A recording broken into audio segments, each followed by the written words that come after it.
निवृत्त lieutenant colonel Satish Dhage आपल्यासोबत जोडले गेलेले आहेत.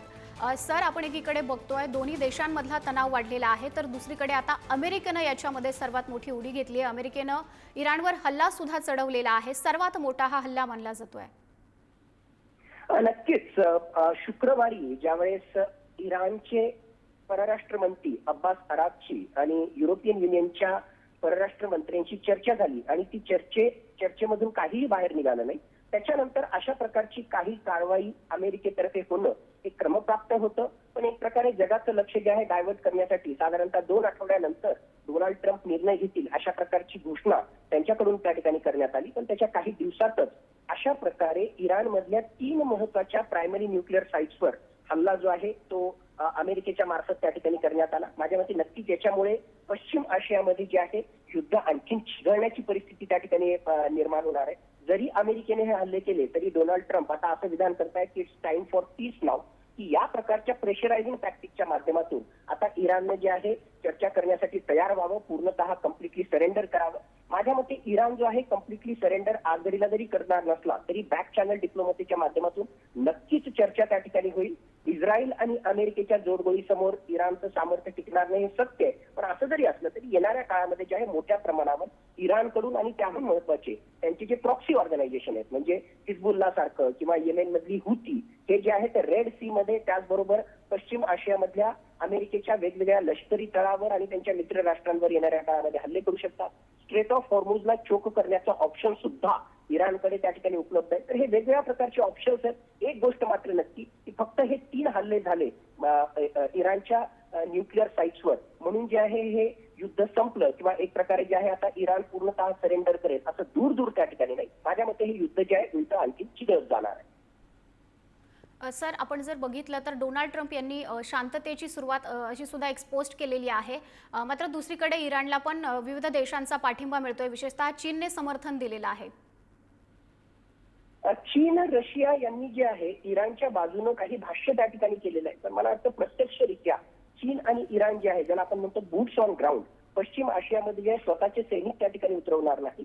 आर्थिकदृष्ट्या म्हणा, जागतिक स्तरावर म्हणा, त्याचबरोबर शस्त्रास्त्रांच्या अनुषंगानं काही मदत ही इराणला जी आहे नक्कीच त्या ठिकाणी केली जाऊ शकते. पण प्रत्यक्षरित्या रशिया या युद्धामध्ये उतरेल असं मला आज घडीला वाटत नाही. याच्या विपरीत आता ही सगळी परिस्थिती निर्माण झाल्यानंतर येणाऱ्या काळामध्ये हा संघर्ष निवळण्यासाठी एक प्रकारे जे आहे मध्यस्थाची भूमिका घेऊन आपली इमेज जी आहे प्रोजेक्ट करण्यासाठी आणि जागतिक पटलावर पुन्हा महत्वाचा राष्ट्र म्हणून रशिया आपली इमेज त्या ठिकाणी प्रोजेक्ट करण्यासाठी प्रयत्न त्या ठिकाणी करू शकतो.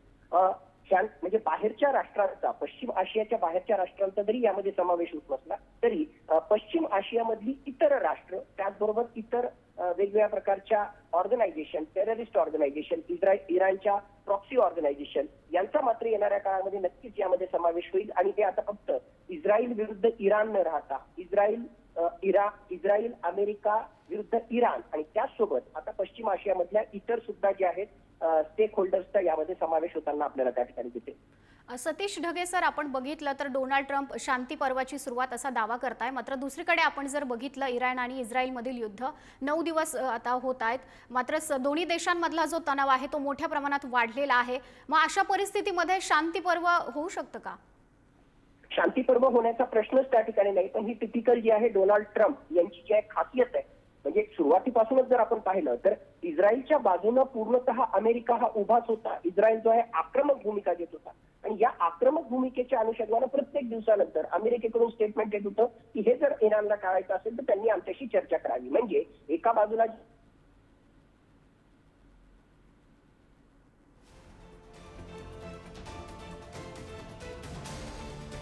इस्रायल आणि इराण युद्धामध्ये अमेरिकेनं आता मोठी एंट्री घेतलेली आहे आणि अमेरिकेने इराणवर सर्वात मोठे बॉम्ब हल्ले चढवलेले आहेत. 3 आण्विक ठिकाणांवर इराणच्या अमेरिकेनं मोठा हल्ला चढवलेला आहे.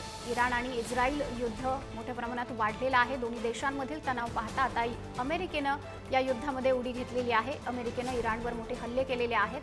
तर अमेरिकेनं इराणला समज सुद्धा दिलेली होती. मात्र इस्रायल आणि इराण यांच्यामधील युद्ध हे मोठ्या प्रमाणावर अधिक ताणलं गेलेलं आहे. जीवितहानी मोठ्या प्रमाणावरती झालेली आहे, मानवी हल्ले झालेले आहेत आणि अशामध्ये आता अमेरिकेनं मोठा हवाई हल्ला केलेला आहे. तर अमेरिकेचे राष्ट्राध्यक्ष डोनाल्ड ट्रम्प यांनी शांती पर्वाची आता सुरुवात अशी एक पोस्ट केलेली आहे आणि यासह ते जगाला संबोधित करणार सुद्धा आहेत आणि यासह इराणवर अमेरिकेनं जे हल्ले चढवलेले आहेत त्याबाबत सुद्धा अमेरिकेचे राष्ट्राध्यक्ष डोनाल्ड ट्रम्प हे माहिती सुद्धा देणार आहेत. सध्या एक पोस्ट करत त्यांनी याबाबतची माहिती दिलेली आहे. मात्र अधिकची याबाबतची माहिती सुद्धा डोनाल्ड ट्रम्प हे लवकर देणार आहेत. दृश्य आपण बघतोय, अमेरिकेनं इराणवर हल्ला चढवलेला आहे. गेल्या अनेक दिवसांपासून इस्रायल आणि इराण यांच्यामध्ये युद्ध सुरू आहे आणि हे युद्ध काही केल्या थांबतानाचं नाव घेत नाहीये. मोठ्या प्रमाणावरती हवाई हल्ले सुद्धा सुरू आहेत, इराणकडून सुद्धा हल्ले सुरू आहेत आणि त्याच पद्धतीचे हल्ले इस्रायलकडून सुद्धा सुरू आहेत आणि दोन्ही देशांमधील जी परिस्थिती आहे ती अत्यंत तणावपूर्ण बघायला मिळते आहे आणि अशामध्येच आता इराणनं यामध्ये अमेरिकेनं याच्यामध्ये मोठी एंट्री केल्याचं बघायला मिळतं आहे.